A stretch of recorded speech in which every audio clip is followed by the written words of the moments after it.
Bon allez, on est parti. Salut YouTube, comment tu vas? Alors aujourd'hui on est là pour faire le détail du patch qui est sorti ce matin. Donc il est là depuis je crois que c'est 3 4 heures du matin. Donc pour commencer ils ont ajouté un wish drop. Un wish drop dans le donjon qui s'appelle Lord of Frost. Donc on va aller voir directement ce que c'est. Donc on va dans les Darwanorin. On va dans le Lord of Frost. Ce donjon se débloque seulement quand vous faites un A5 de votre héros. C'est vraiment quand il est éveillé au max, vous le débloquez. Ça permet de dropper des reliques de la faction de votre héros. Et ici, en fait, il y a un petit encadré. Donc c'est juste au-dessus de ma tête, là. Vous voyez, il y a un tout petit encadré. Et vous pouvez choisir, en fait, le type de relique que vous voulez. Et vous aurez un triple drop rate dessus. Parce que sinon, vous aviez une chance sur 10 de dropper la relique que vous voulez. Donc voilà, vous choisirez la relique que vous voulez, vous aurez 3 fois plus de chances de l'avoir. C'est propre, franchement c'est propre pour ceux qui vont aller farmer. Alors, on y retourne. Ensuite, ils ont rajouté de l'énergie quand vous offrez vos cadeaux journaliers à vos amis. Donc ça c'est très intéressant, il me semble que c'est 5 d'énergie par ami. Donc x 30, ça fait 150 d'énergie par jour si vous avez des amis qui jouent. Ça se prend, franchement c'est très propre, ça se prend. Ensuite, ils ont fait des ajustements. Donc ils ont optimisé le multi-battle. Le multi-battle, c'est quand vous lancez en auto, x30 ou x50 si vous avez l'abonnement ou non. Et quand vous ne regardez pas la fenêtre de farm, vous avez un x8. Si vous la regardez, vous êtes en x4. Donc pour ceux qui ne sont pas devant leur écran, bah c'est parfait, ça fait x8. C'est terminé. Ensuite, ils ont optimisé la logique de certains héros. Donc c'est plutôt bien, une optimisation de l'IA des personnages. Au niveau des stages, ils ont réduit la difficulté dans la Tower of Mark du boss qui s'appelle Eagles. Ce boss, à chaque fois, il se restaurait dès qu'on tapait sur lui ou sur un de ses alliés. Maintenant, il va se soigner seulement quand on le tape à lui. Donc c'est un petit nerf, mais il reste toujours très fort. Ça va peut-être aider les nouveaux joueurs à pouvoir le tomber. Alors ensuite, Now You Can Enter. Donc ça c'est, ça ne vous coûte plus d'énergie par exemple sur le boss de guild. Quand vous allez par exemple sur le boss de guild et que vous avez déjà utilisé vos 2 ou 3 tentatives, on ne pouvait plus faire challenge parce qu'il vous demande d'avoir de l'énergie. Maintenant, même si vous êtes à 0, vous pouvez rentrer dedans et au moins vous pourrez voir les teams que les collègues ont utilisés. C'est un petit plus, au moins on peut se donner une idée de qu'est-ce que la team a fait, qu'est-ce que la guild a tapé, etc. Moi je dis oui. Je dis oui pour avoir plus d'informations, même si on n'a plus de tentatives, c'est plutôt cool. Alors ensuite, ils ont ajouté le start on auto dans la première arène. Donc ça c'est quoi? Quand vous lancez l'arène, vous pouvez cocher ou décocher la case. Soit ça lancera le combat en auto, soit ça lancera le combat en manuel. Ensuite, ils ont augmenté les chances de drop, on va dire, enfin le montant de drop des emblèmes intermédiaires et avancés. Et ils ont ajusté leur prix.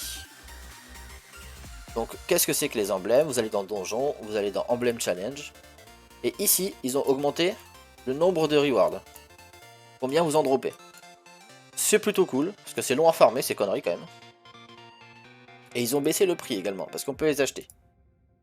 Malheureusement, moi j'en ai acheté avant la mise à jour, donc c'est pas remboursable.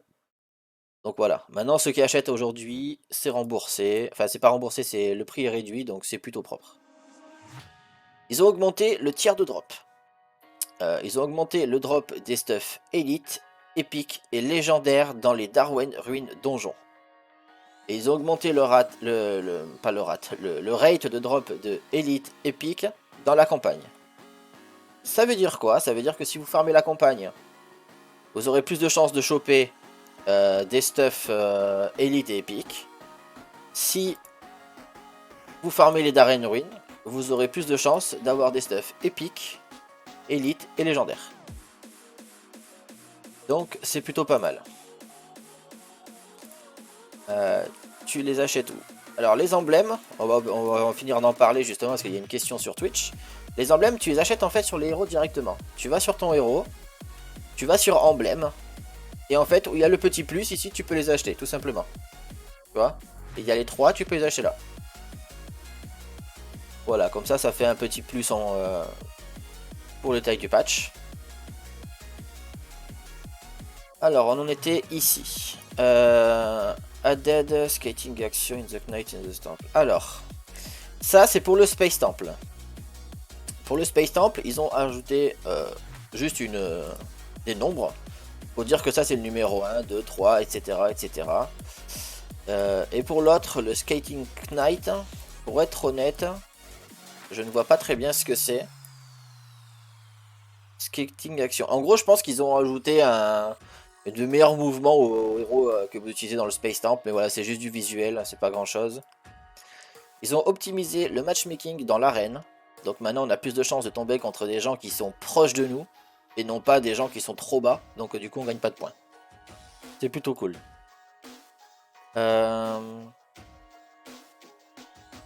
You can no longer... On ne peut plus regarder les matchs de la dernière saison?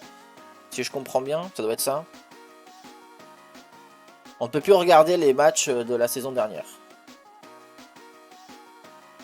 Ensuite, très important ça, le meilleur truc qu'ils ont fait pour le moment. Ils ont augmenté le cap d'énergie. Et le nombre de fois qu'on peut récupérer de l'énergie, etc. Maintenant, on récupère 1 d'énergie toutes les 3 minutes. Et par exemple, là, moi je suis passé à 417 max d'énergie. Alors je crois qu'hier, on était encore à 240. Ça fait plaisir, franchement ça fait plaisir. Plus d'énergie, plus de jeu, plus de farm. Voilà, tout est bonus, on prend. Ils ont rajouté des offres dans la ressource shop. Donc c'est plutôt cool, c'est plutôt très cool. Ils ont réduit le coût quand on enlève un équipement. Donc c'est plutôt très bien. Ils ont optimisé quand vous faites accept all friends, donc accepter vos amis quand vous avez de la place. Voilà, c'est juste une optimisation. Ils ont réduit le cooldown pour rejoindre la guilde, donc c'est plutôt cool aussi. Voilà, si vous quittez une guilde, vous pourrez revenir plus vite. Ils ont optimisé certaines animations d'interface, les animations du wish x10 et le sound effect de certains sorts. Donc voilà, c'est des petites optimisations. Ensuite, ils ont optimisé l'interface de la guilde, des event points, donc ça c'est plutôt cool. Du héros upgrade, quand vous montez votre héros, quand vous modifiez la composition de votre arène, quand vous préparez votre arène, le market, le shop et le space temple. Donc là c'est juste de l'optimisation. Voilà, c'est très bien. Ensuite, il y a eu des bugs fixes, donc ça c'est plutôt cool aussi. Bug sur Walter, quand il active son skill appelé Poisoned Talon, ça infligeait 2 poisons au lieu de 1. D'accord, il fallait le nerfer. Hein, il fallait le nerfer. Enfin, fallait le corriger plutôt, c'était pas un nerf, c'est plutôt une correction. Quand il mettait 2 stacks de poison au lieu d'un, voilà, c'était un peu fort. Fix a bug, display raw XP is not updated. Ok, en gros, on recevait pas d'XP. Ok. Un bug sur le cooldown de guild, quand vous rejoignez une guild, ça c'était pas bien reset. Je pense qu'il y a une personne qui m'avait dit ça, que ça faisait 3 jours qu'il n'avait pas quitté la guild et c'était pas reset, donc ils l'ont corrigé. Corrigé sur le bouton ami qui n'a pas été refresh, bon c'est plutôt cool aussi. Un bug sur les free packs, en gros tous les jours on n'avait pas le free pack, voilà. Il y avait un bug également sur les étoiles de campagne qui n'étaient pas correctement montrées. C'est vrai que je l'ai eu ça, je l'ai eu. Il y a un bug sur les advanced tickets qui n'ont pas été refresh à minuit. C'est bien qu'il le corrige parce qu'on perd quand même 10 tickets s'il le refresh pas. Ça fixe un drop sur les drops anormales sur les stages 5 et 10. Donc les stages 5 et 10, les gars de la campagne, c'est les boss. Donc il y avait un drop anormal dessus. Donc maintenant, il va falloir aller voir la différence parce que c'est vrai que moi j'y suis allé avant le patch. Il va falloir que j'aille voir la différence. Ils ont réglé un bug sur la description des héros. Upgrade quest, ok. Bon, il n'y a pas... ça c'est juste une correction. Voyons voir, fix the bug. D'accord. Bon, en gros, c'était pas correctement montré, mais c'est pas très grave. Et un bug sur Yoko, qui ne caste pas bien ses sorts. Bon, voilà. Et il y a eu des balance patch, les gars. Donc pour ceux qui ont les héros, ça va leur arranger. Pour ceux qui ne l'ont pas, ça va rien changer au jeu. Après, à savoir que certains héros sont en tant que boss dans l'aventure, donc c'est plutôt cool de voir s'ils vont nous péter la gueule ou si ça va aller. Alors, avant, il faisait 200% de dégâts sur une seule cible avec 40% de chance de mettre Hypnotise. Maintenant, il fait 200%. Voyons voir, attaque damage, ça change pas. Et à 40%, voilà, il gagne 20% sur la chance. D'accord. Donc, il a plus l'hypnotise. Maintenant, il a 40 à 80% de chance de silence. Il perd 40% max de dégâts. Et si la cible est silence, il réduit sa barre ATB. Donc c'est vraiment cool, voilà. Il n'hypnotise plus, mais par contre maintenant il silence. Donc à moins que ce soit un bug les gars, mais avant il faisait de l'hypnotisme, maintenant il fait du silence. Qui passe à 80% de chance. Donc voilà, c'est pas mal. Son passif, avant il gagnait 8% jusqu'à 12% de barre ATB à chaque fois qu'il y avait un ennemi contrôlé. Maintenant, il gagne 5% de barre ATB et il restaure ses HP de 1,2% jusqu'à 2% maximum de ses max HP à chaque fois qu'il y a un ennemi qui est contrôlé. Donc il gagne moins de barre ATB, mais il gagne plus de régène de vie. Voilà, il faut voir sur le papier, il faut voir si c'est fort ou pas. Et sur son skill qui s'appelle Elimination Orb, avant il faisait 200% de dégâts jusqu'à 260 maximum sur tous les ennemis, avec 15 à 30% de chance de les silence. Et de réduire leur barre ATB. Ok, et maintenant les dégâts sont un peu nerfés, il y a 20% en moins. Par contre, il a jusqu'à 75% de chance de silence au lieu de 30%. D'accord. Et la réduction ATB, par contre, elle passe de 20 à 10%. Et il gagne un tour de jeu en plus. Ça change pas. Ok, donc il a plus de chances de poser son silence, mais il fait moins de dégâts. L'équilibrage est correct, je trouve, les gars. Je sais pas ce que vous en pensez pour Ascindo, mais l'équilibrage est correct. Voilà, ils nerfent un peu les dégâts, mais ils mettent plus de chances de silence. Alors, pour Yoko. Avant, elle switchait d'arme, tout simplement. En fait, elle a une double forme, Yoko. Là, elle switchait de forme et elle gagnait un tour. Maintenant...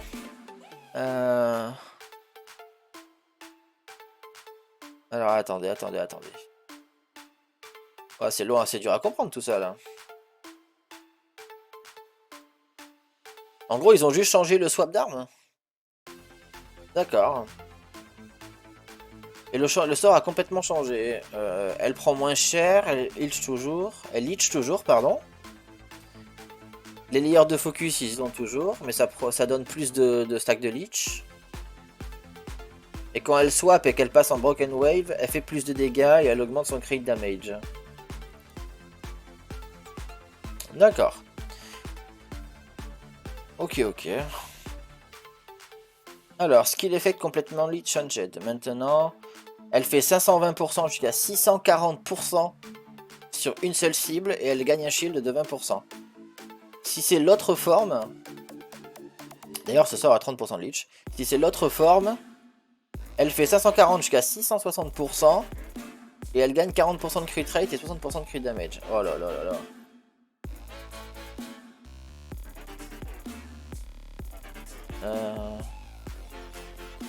Exclusif, increase leech. D'accord. Yoko en auto, elle repasse jamais dans l'autre stance, même quand elle a 2 HP. Ça, faudra voir. Donc pour ceux qui ne le savent pas, on est sur Twitch actuellement. Et je vois qu'il y a une personne qui a Yoko justement et qui signale qu'elle ne repasse pas dans l'autre forme. Donc il faudrait le signaler. On verra ça. Alors Kari, je sais qu'il y a certaines personnes qui l'ont, donc ce sera plutôt cool pour eux. Avant, elle faisait 220 à 300% de dégâts, plus 30% de chance de réduire la barre ATB. Maintenant, elle fait 200 à 280%, donc elle fait moins mal. Et si l'attaque met un crit, elle gagne 10% de barre ATB. Donc elle ne réduit plus la barre ATB, mais si elle crit, elle gagne 10% de barre d'ATB. Ok, donc elle fait un peu moins mal. Sur son passif, le spell a été complètement changé. Donc maintenant, elle quitte le démon et elle revive avec 50% d'HP. Voilà, si elle a été tuée, ça augmente le crit rate des alliés jusqu'à 24%. Et ça réduit le crit rate des ennemis jusqu'à 24%. En vrai, voilà, si elle meurt maintenant, elle aura un côté... enfin, qu'elle meurt et qu'elle ressuscite, elle aura un côté un peu support aussi. Et ce sort-là, il a complètement été changé aussi. Ça réduit la barre ATB de 100% et ça fait des dégâts à hauteur de 440% jusqu'à 620%. Sur lui, sur eux, je sais pas s'ils disent que c'est un sort mono-cible ou ulti. Ou mono, je sais pas du tout. C'est ce qu'il a 50% de dégâts en plus si la barre ATB de l'adversaire est à 0. Ça peut être propre, hein. Elle réduit la barre ATB et elle met un gros coup. Ça peut faire très très mal. Hein. À faire attention au carry, les gars. Donc Walter, on avait vu plus haut qu'il y avait un fixe sur son poison. Avant, il faisait 160% jusqu'à 220 sur tous les ennemis. Et si la cible était empoisonnée, ça mettait un autre poison.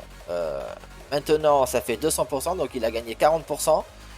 Mais il a perdu 20% sur le max. Donc au final, sans skill up, il fait plus mal. Avec skill up, il fait moins mal. Si la cible est sur le poison, ça met un autre poison. Il a 40% de chance jusqu'à un up de 100%. Que ça ne réduise pas la durée du poison. Donc que ça reste un peu plus longtemps. Ok. Donc il fait un peu moins mal sur le papier. Mais il a plus de chances de laisser les poisons. Donc c'est plutôt cool. Son sort numéro 2 a complètement changé. Quand il met un poison, il a la même chance de mettre un autre poison pendant 2 tours. Ok, c'est pas mal pour ceux qui jouent Walter. Et on termine sur Greta. Greta qui est un personnage qui fait très mal mono-cible. Avant elle faisait 3 fois 100% jusqu'à 140% sur un ennemi. Maintenant c'est 300. Enfin c'est le même ratio. Mais elle a 15% de mettre un freeze. C'est clairement un up. C'est clairement un up sur son A1. Maintenant, elle peut mettre un freeze. Voilà, c'est gratuit. Ils lui ont mis un petit freeze en plus. Ensuite, le deuxième, c'était son passif maintenant. Greta a 40% de chance jusqu'à 70% de résiste à un debuff. Maintenant, elle a 40% jusqu'à 70%, ça bouge pas. Et chaque allié a 15% de chance de résiste au debuff. Non mais, ils ont mis que des buffs sur elle. 15% de chance de freeze. 15% de résiste au debuff sur la team. Maintenant on va aller voir l'ultime mais... Alors avant ça enlevait tous les buffs d'un ennemi et ça faisait 600 à 780% d'attaque. Maintenant ça enlève tous les buffs toujours. Ça fait 600 jusqu'à 780, ça bouge pas. Et pour chaque type de buff enlevé, elle fait 10% de dégâts jusqu'à un maximum de 100%. C'est clairement un gros up de Greta les gars. C'est un gros up de Greta. Chance de freeze, chance de résiste pour la team. Plus de dégâts s'il y a des buffs à enlever. C'est clairement un gros up. Hein. L'exclusif, maintenant ça réduit la défense de la cible de 60% si vous avez une exclusive. Et si vous avez 2 exclusifs, Greta renvoie tous les debuffs d'attributs. Debuffs d'attributs c'est attaque, def et vitesse. Faites gaffe au Greta les gars, si vous l'avez, profitez-en. Mais en tout cas Greta elle a pris un sacré up. Bon ben je pense qu'on a fait le tour. On a fait le tour du patch, très solide, je sais pas ce que vous en pensez, mais pour moi je le trouve très très solide. Le buff d'énergie, beaucoup de corrections, ça fait énormément plaisir. Donc voilà, je vais vous laisser là YouTube, voilà, on se reverra pour une nouvelle vidéo. Allez, ciao, à bientôt.